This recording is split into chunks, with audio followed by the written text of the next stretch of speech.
Ladies and gentlemen, we are back for another episode of the ABJ Podcast, episode 63, with the one and only Julius Smokes. Cannot believe this is still happening.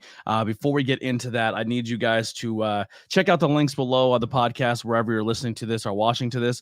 Below will be the links for all stuff ABJ, t-shirts, merchandise, ways to support the podcast, whether it be Patreon, donations, the whole nine. But also all the guests, my guest links are below as well.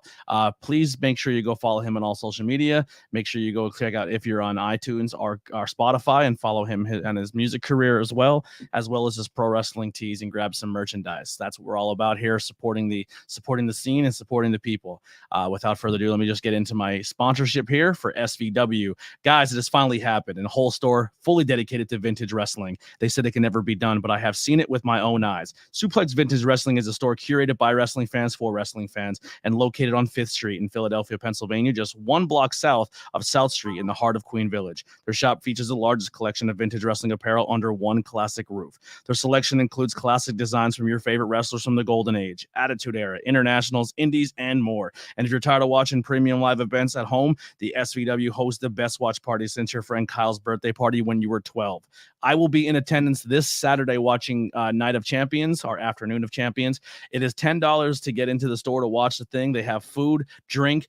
If you spend anything over $100 this week or while you're at the store, you're entered in for another chance with your admission to win a autographed ECW tag team title belt. So if you come down and you want to watch the pay-per-view or the premium light event, come down if you're in the Philadelphia area and come support, see the shop. It's fucking sick. You'll love it.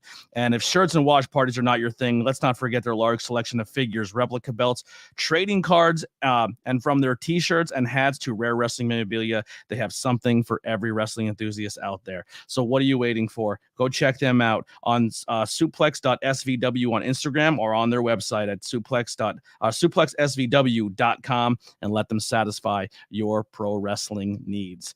Without further ado, let me turn off that vibration. Everyone's going crazy right now, sharing the channel. I appreciate you guys all so much. Everyone's excited. Let's bring in the one, the only, Julius Smokes. What is up, my guy?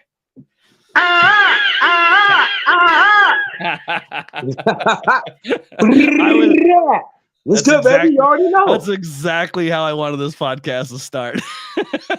Yeah. Julius, I am so happy that you have done this and you have agreed to come do the podcast. We have worked now 3 times together, and I got to be honest, every single time I get to work with you, it is an absolute blast. You are a blast to be around. Same energy, bro. I love it. You see it. It is what it is, and I just go out there to make things happen, yo. Literally, I love it. So we first met at Camp Leapfrog for Killian Vision, and I just remember I've never met you. I was like excited, and they said you have one job today. You have to shoot one skit. It was the first time I ever shot a skit, but they said you're a fan of this movie, and we need you to make this happen. It's your vision. Do what you got to do, but you need to shoot a replica skit for Friday.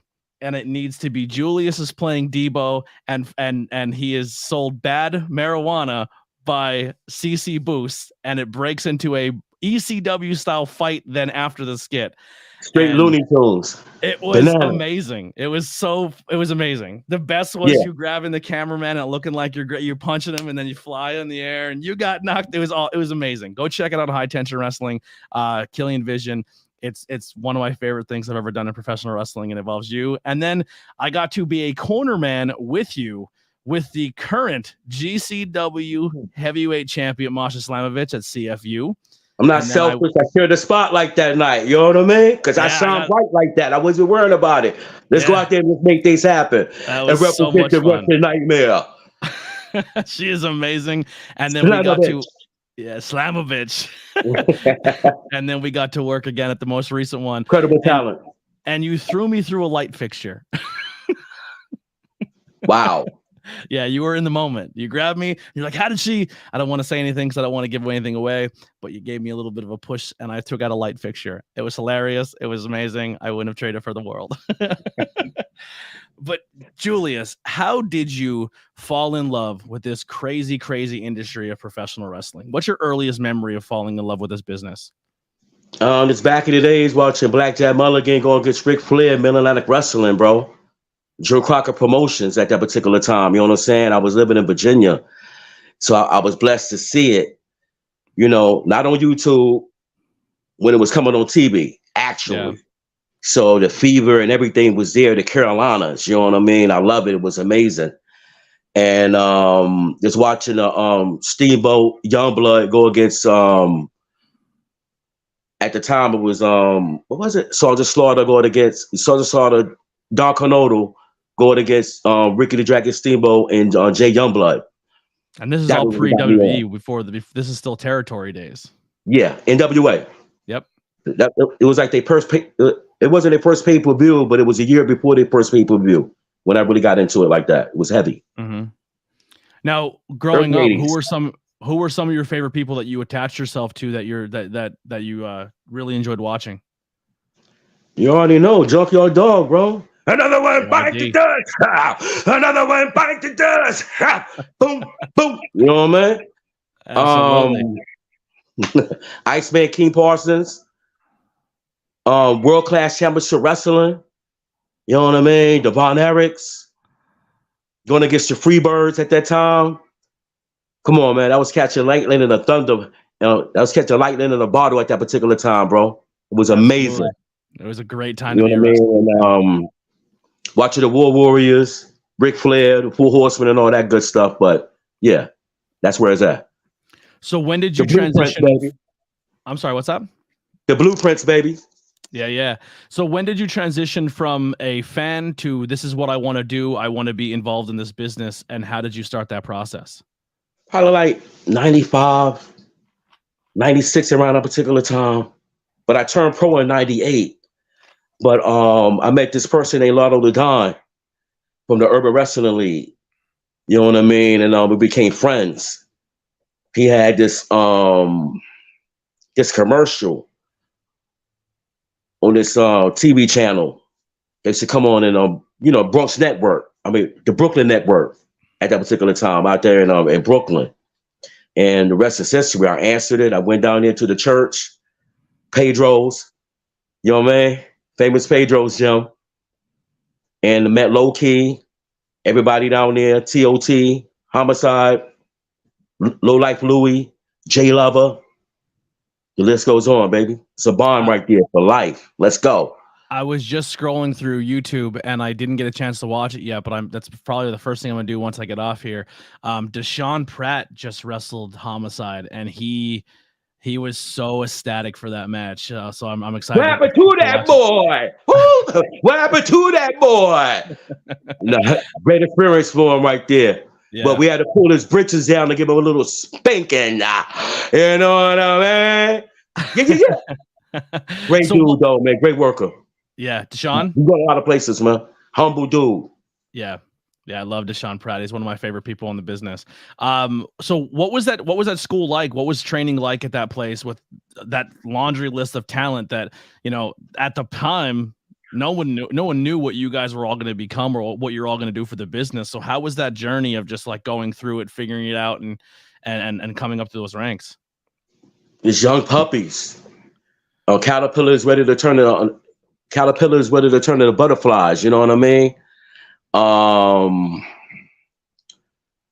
Just formed a bond. It was almost like a football team or basketball team coming together, just dreaming to do bigger and better things and practicing our craft and knowing that what we wanted to do with it in the future. Even though at the time, the bigger guys, WWE was really promoting, that didn't stop our dream to doing what we wanted to do. Even though we was only 5'9", 5'10". At that time, Big Spin Man was in love. He was infatuated with the big guys at the time. He wasn't even looking at you unless you was like 6'4", 6'5" to get in. You know what I mean? Yeah. God bless Eddie Guerrero. Wow, Rey Mysterio and those guys, they cracked the code, man, and showed everybody can work. Yeah. Well, I mean, ECW was a place where, I mean, they did have their big guys, but guys were able to go in there and showcase themselves. And then you had, the emergence of ROH. ROH became the workhorse place. Like, you didn't have to be 6'7", 300-pound solid muscle. You could just Thank be you, good David Carey. Yeah, Thank you, David Carey. That was an experience right there for me, man. I appreciate every moment of it. That moment into the person I am right now, yo. You know what I mean? Literally, man. So that early success and humbled me in a lot of different ways, because what I'm doing right now is just it's longevity. It's a roller coaster ride. And I always left up my name. Who did you say thank you to You know earlier? what I mean? What's good? Who were you saying thank you to earlier?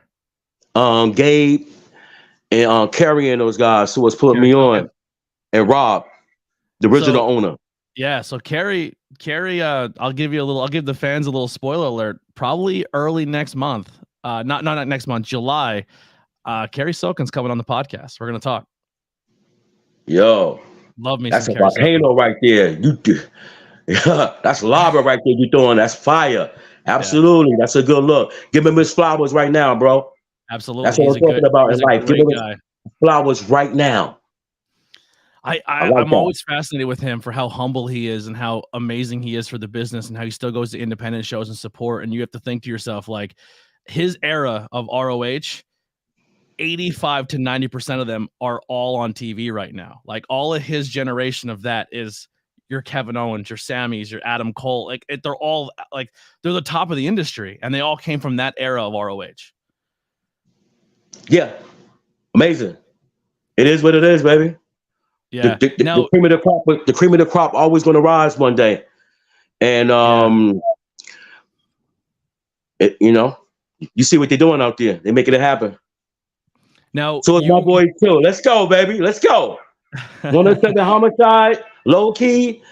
Everybody else is beasting out there too and flying, baby. Everybody's in their own lane. That's what I like about this right now. Let's go. Yeah. The industry is so much fun to be a part of, man, because the independent scene is booming. There's so many. Every weekend you go out, whether in Pennsylvania, New Jersey, New York, and you can find a banger match that's happened on any card anywhere with names that you just said. And then obviously you watch on TV, and there's two major companies to watch, as well as the one major company reestablishing ROH, and then you have Impact. You have Willow Nightingale out there. New York Girl just win the New Japan Strong title.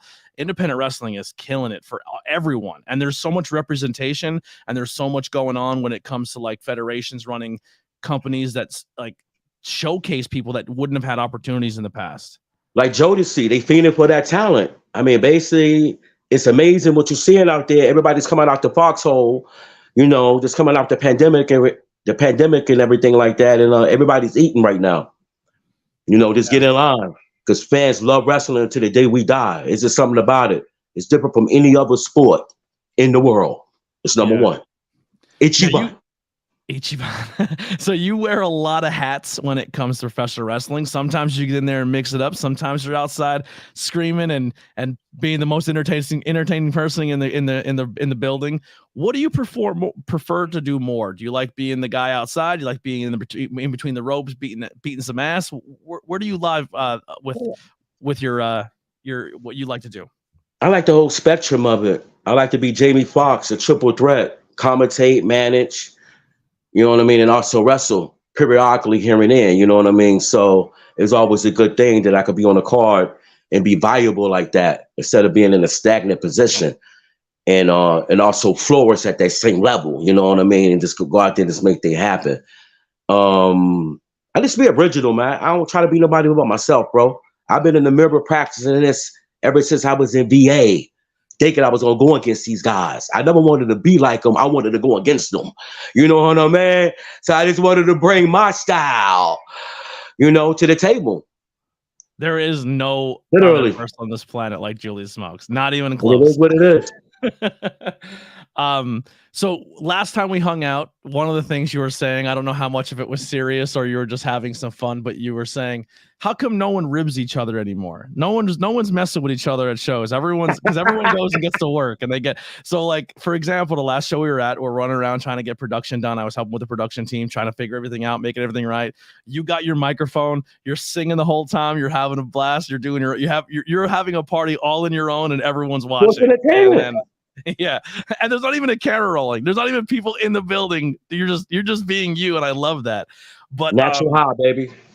But you did pull a pretty nice rib on one of my content creator buddies, BP Burke.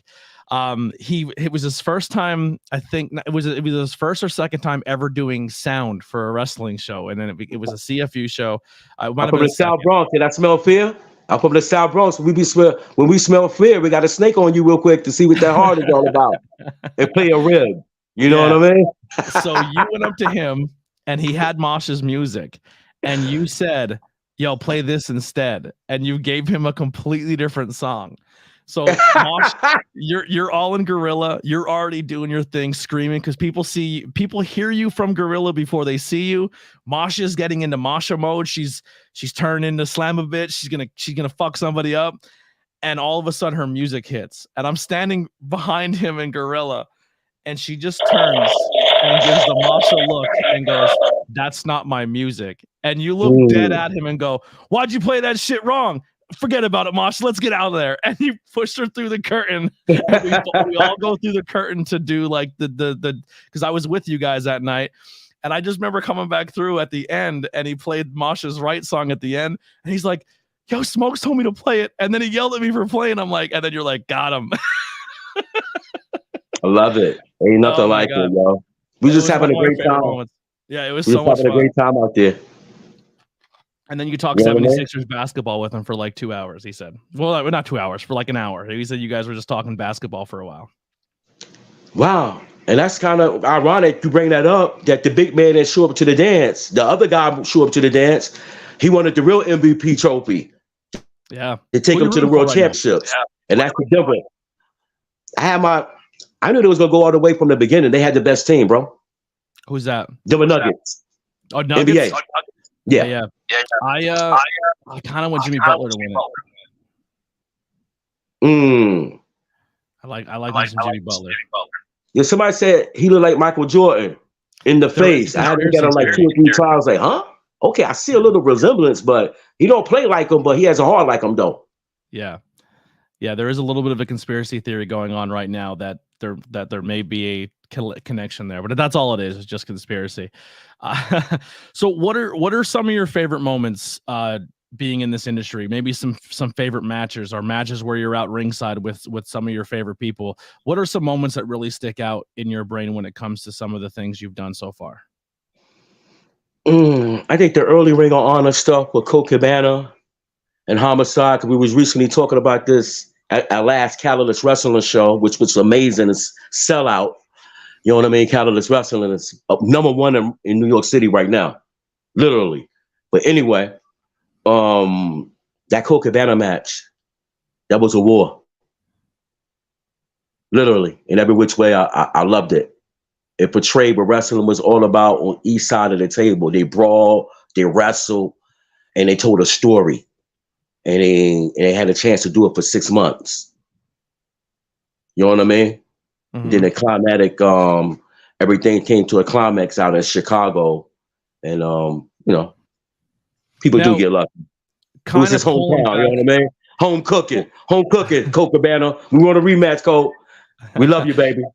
Pulling back the curtain a little bit on that, because I've never experienced a bigger name company of an ROH or an AEW or WWE, but the independent scene, I feel like sometimes in the independent scene, a good promoter and booker will have a vision, but they let the talent of the artist figure out how they're going to get that story across. So when you're saying you have, Homicide and Colt Cabana and yourself telling the story for 6 months, how much of that is being told from you from the back, and how much of that is that them trusting you as talent and saying, go out there and figure this out and make this work?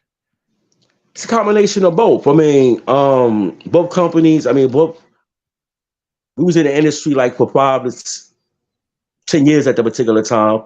Gabe and them, they was fresh, they was new. So it was a collaboration.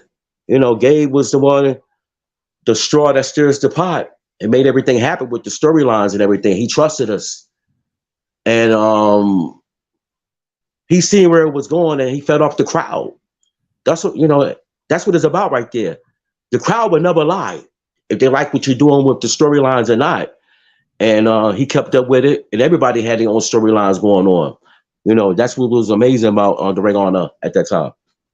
Yeah. Who in that era? Who were some of the who was the champion at that time? I think it was Samoa Joe. Joe, yeah.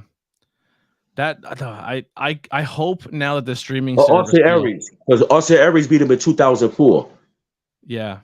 Yeah, so it was Austin Aries a little. Then after that, it was Daniel Bryanson. Danielson. Yeah. I really hope now that they have this streaming service deal and they have that back library, I hope that all goes into one place. All the AEW, all the ROH stuff kind of is more accessible for everybody, because that's a library that people should be studying and watching and looking into. Scared money makes no money.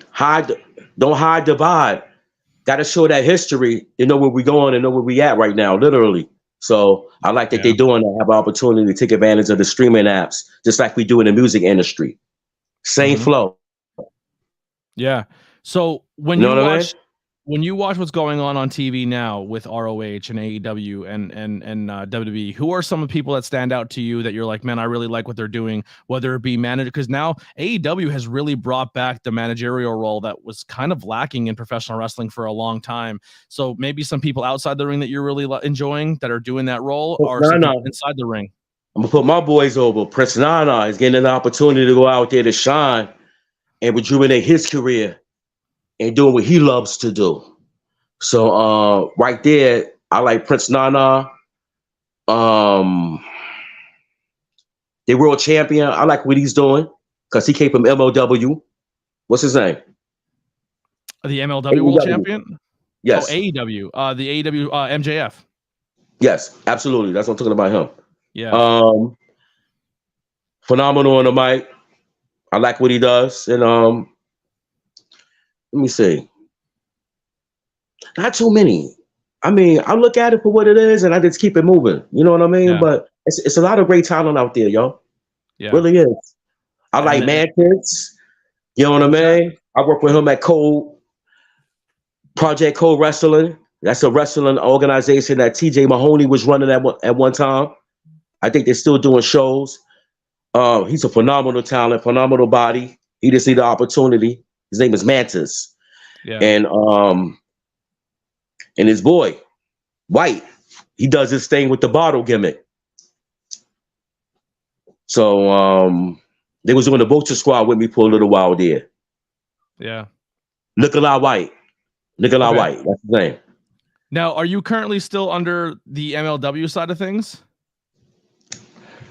Contractual wise, but I'm not being utilized at the particular time. So we just on a hiatus, I see. But it is what it is, yo. You know what I mean? I came there, we saw Came and Conquer. Kone gave us an opportunity to win the World Tag Team Championships, and that's what we did. Then after that, we had an opportunity to go against the Von Erichs. Yeah. As I said, I enjoyed your work at MLW with LAX. Very fun and exciting. Everybody has their own personal inspirations and aspirations in the industry. Remember, I grew up watching world-class championship wrestling. Von Erichs? Me have opportunity? Oh my God! That's what I wanted. You know what I mean? And moments to go against names like that, to put yourself in history and to get recognized. It's like we had an opportunity in Ring of Honor to be in the ring with Dusty Rhodes and fought along Dusty Rhodes in a bunkhouse match, which was amazing. I ain't gonna never forget that. Rest in peace, Stardust. You can't judge an apple by sitting. You know what I mean? You know the song. Looking out at the industry now on the independent scene, you're seeing a lot of amazing talent. Who's somebody out there, if you said, I think they can use Julius Smokes in their corner and I think we can take over the world, who would that person be? I like Sean Taylor's aggression, but if he had that ghetto aggression behind him, that intelligent hoodlum, I could take that group where they need to be at. You know what I mean? Mm-hmm. Yeah.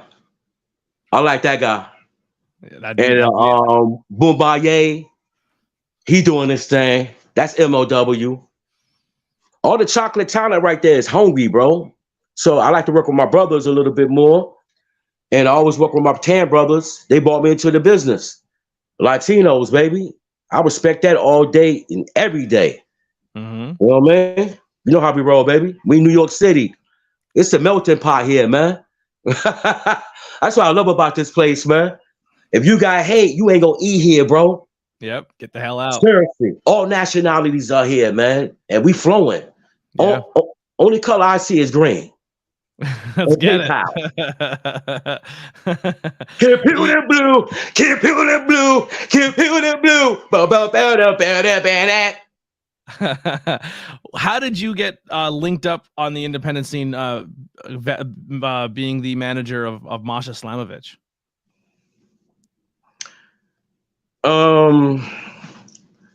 Wow.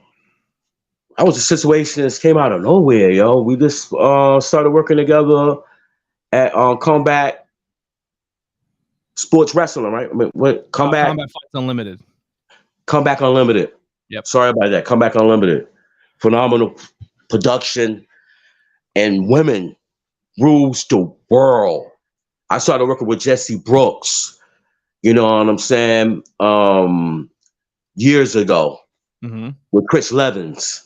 And that's what gave me the opportunity right there. I don't hide the vibe, man. I'm gonna call it like it is, yo. So thank you for the opportunity, bro. That's where it's at. He did the same thing for me as well. I was brought into Camp Leapfrog, and he put me out there and put me in a lot of positions to excel in this industry. Thank you. Yeah. Facts. And he never switched his energy up on me, regardless what he was going through. I let him go through it because we are our own man, you know what I mean? But at the same time, I'm gonna tell the story. I'm gonna be real about it. That was the guy who brought me around all that, and I loved it, and I never turned back from it. I love working with the ladies. The ladies have a different aggression, a different hunger. I love that promotion. It's so much fun to watch. If you haven't seen it, it's literally MMA, steel cage, pro wrestling. Pretty much, there is some few shows where they have a couple guy fights in there where, you know, two guys fight, but for the most part, it's an all-female promotion. And some of the coolest fights and some of the coolest moments I've had has been watching that promotion shine. It's been really good. Mm-hmm. And then her aggression matched with my charisma, my ghettoism that I bring out. You know what I mean? Literally.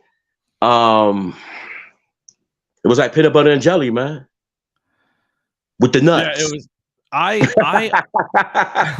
I have no idea. Once again, pulling back the curtain, Masha is literally a stone, because if I was in the ring and I was trying to be the baddest motherfucker on the planet, and I had you on the outside doing what you're doing, I would break. I would 100% break. Let's go. Yeah, my favorite moment in the last show. I hope the cameras caught it, but you're standing at the door of the cage, because so technically it's MMA. You stay in one corner, you stay in the other. You don't play by those rules. You walk around the whole thing. You take up whatever space you want when you're there. So you're standing at the door of the cage, and just for some commentaries right behind you, and you just are screaming at the cage, so focused on the cage, and quick snap your head back and get right in the nose of commentary and go, "I'll blow your head off," and scared the shit out of him, bro. I almost pissed myself. It was the funniest thing I've ever seen in my life. Yeah, you came in with so many. You had the microphone, you had the gun, you had a stack of money. You had everything go on that show. Wow. Oh, you talking about this right here?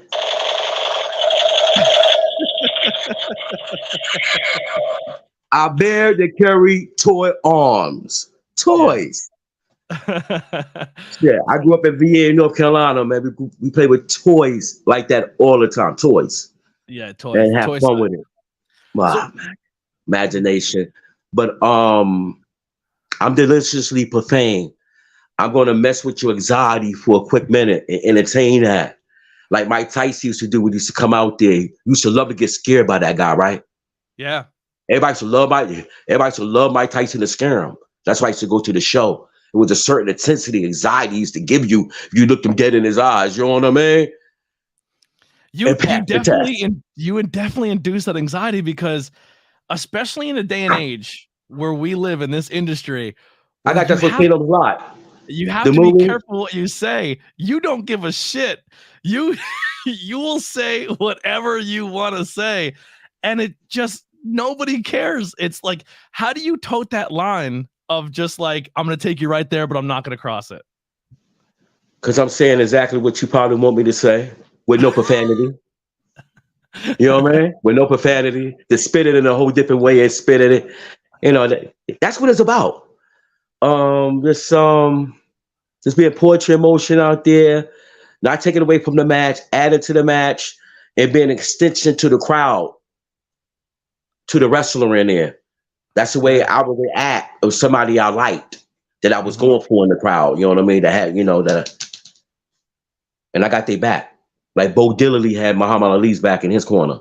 You know what I mean? When in your career did this character or this version of Julius Smokes finally come out? Because I feel like a lot of times some of the best people in this business is when they can really find themselves in their character and can turn it to 11. But when they first get in the industry, they get put into a character or they try something and they go through those steps of like, this is what I want to do, but it's not working for me. I'm going to try this. And they go through those evolutions and changes. Were you always this character from the jump, or when did you find yourself? You're like, F it. This is what I'm rolling with. This is how I'm going to get into this. I think I found that niche after I started managing and also wrestling. You know what I mean? I think I had that charisma and combination at the beginning. John Shane from the Shane game, which I joined, who was my first manager at the Doghouse. You know what I mean? But Papa Don and rest in peace, Ed. Rest in peace, baby. The Solution. Yeah. You know what I mean? I just seen Papa Don wrestle a couple months ago. He's very entertaining. Amazing guy. He should be on TV. He always been TV ready. But it's clicky out there. He's all about getting with the right click. But he knows how to work a crowd, man. Phenomenal. Doghouse. We used to work out in Brooklyn where they told us that we was going to be nothing, but we were selling out a dojo gym at that time. Come on, bro. It was crazy. They had line coming to the Doghouse that people couldn't get in. So they would open up the gate for people to watch from the outside in the neighborhood. It's sick. 1999, 2000, 2001, 2002. It's insane. Yeah, remarkable. I love when those crowds when they don't sit on their hands and they just get into what's happening in the performance, and it's just special when they do that. Well, let's shift gears here for a minute. Pro wrestling aside, I mean, you're killing the game, most entertaining guy out there, but also you have another side of you with the music. So you also perform music. So what I think I'm going to do now is, while we talk about your music, I'm going to see how this sounds. You can play a little bit of music in the background while we're talking. So let's see how. I got this chocolate tie, it's Willy Wonka, you know. Take it down a little bit from here, and we'll have you play in the background. So, how did the music stuff come about, and when did you start this venue? On Ducati. It makes my eye bleed.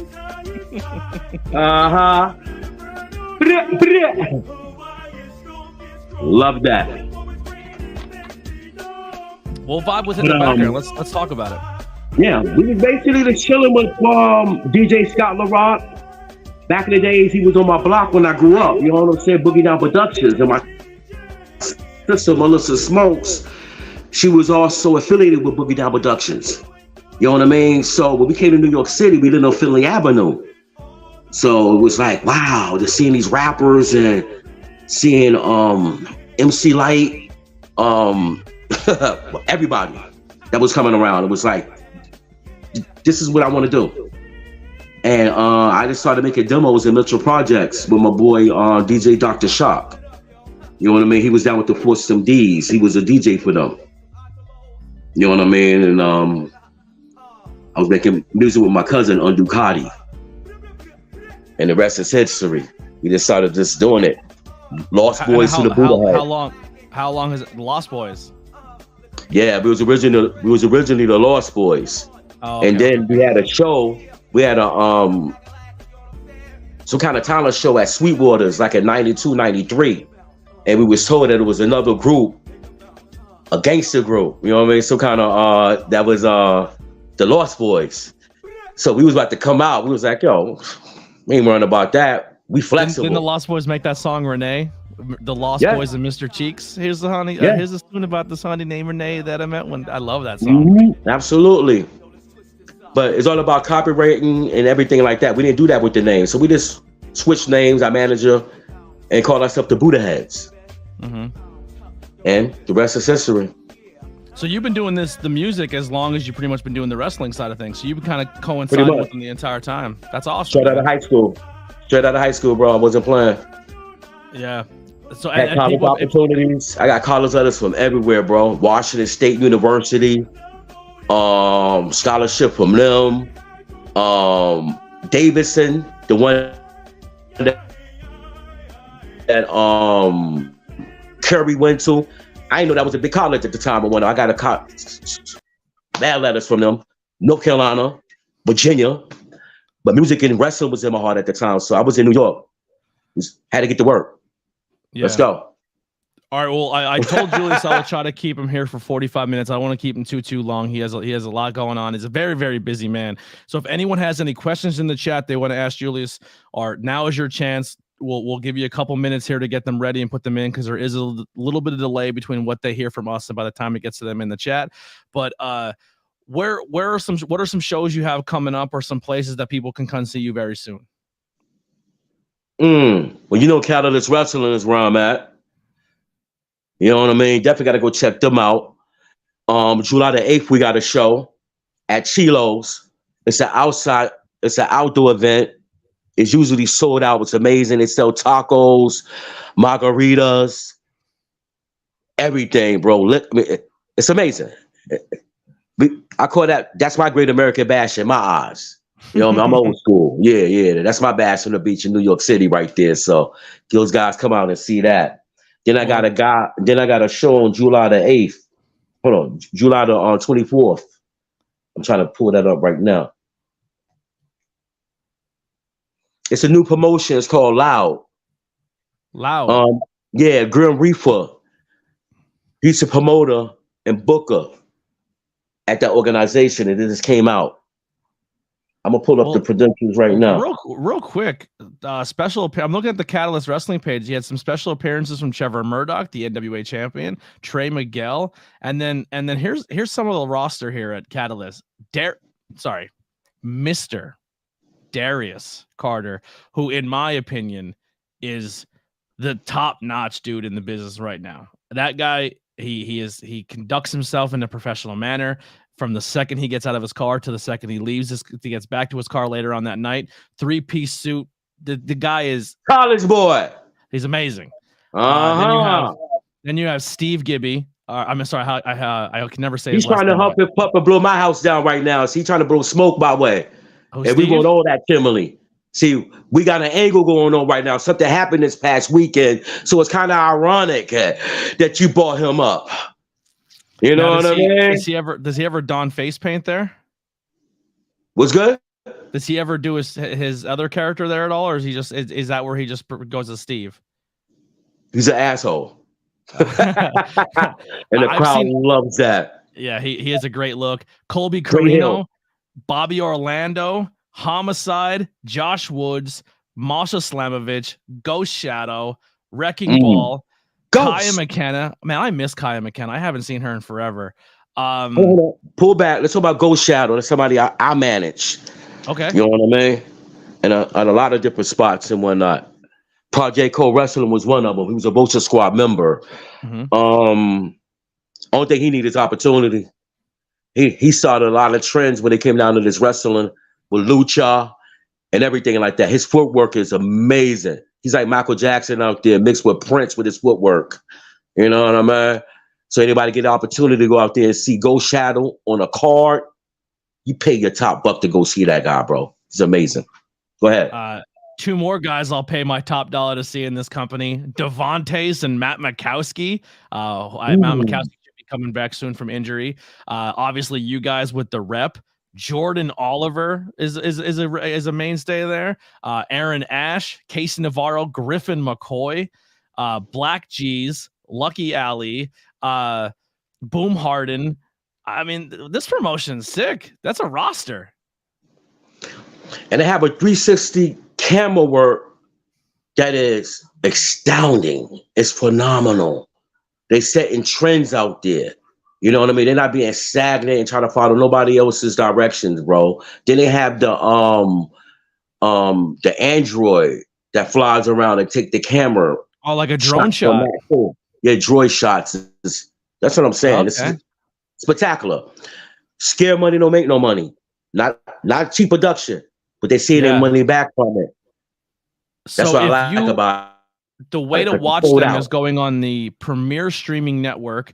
I'm looking for a price here when you sign up for it. It doesn't really take you to a price right away. And YouTube, but they have YouTube channel on YouTube. But if you sign up for this premier streaming service, if you want to watch Catalyst Wrestling, a part of the subscription is going to be your CZW, your MLW, your Wrestle Pro, your Atlantic Pro Wrestling, BPW, which is Alpha Junior School, Impact Wrestling on there. Yeah, major wrestling figure podcast is on there. I mean, and the list goes on and on. There's promotion three. Another one that's close to me, Three Legacies Wrestling. Glow is on there. One Pro Wrestling over in the UK. So, and that's just a small list of the things that you can see on the network. So if you're into professional wrestling, independent wrestling, and just want to check out Julius on Catalyst, that is a great way to go watch it. A lot of good stuff on there. I'm kind of looking through some of the advertisements here now. They had a Brian Pillman benefit, a memorial show on there. So there's a lot of cool stuff on the premier streaming network. Yeah. Go ahead, do your thing, baby. Yeah, I'm right behind you. I'm just giving you sound effects right now while you're talking. Question in the chat. Who is your all-time favorite wrestler? I think you might have answered that a little bit with JYD, but is there anyone that trumps him for you? Even though I didn't like the way how he did Ring of Honor. You already know I'm gonna say Ric Flair. Yeah. You know what I mean? Nature Boy Ric Flair, I always loved this work because I was down in North Carolina and Virginia at that time. So definitely the Nature Boy and Ricky the Dragon Steamboat. And another completely random question, but if they're gonna ask it, we're gonna ask it. What is your favorite animal?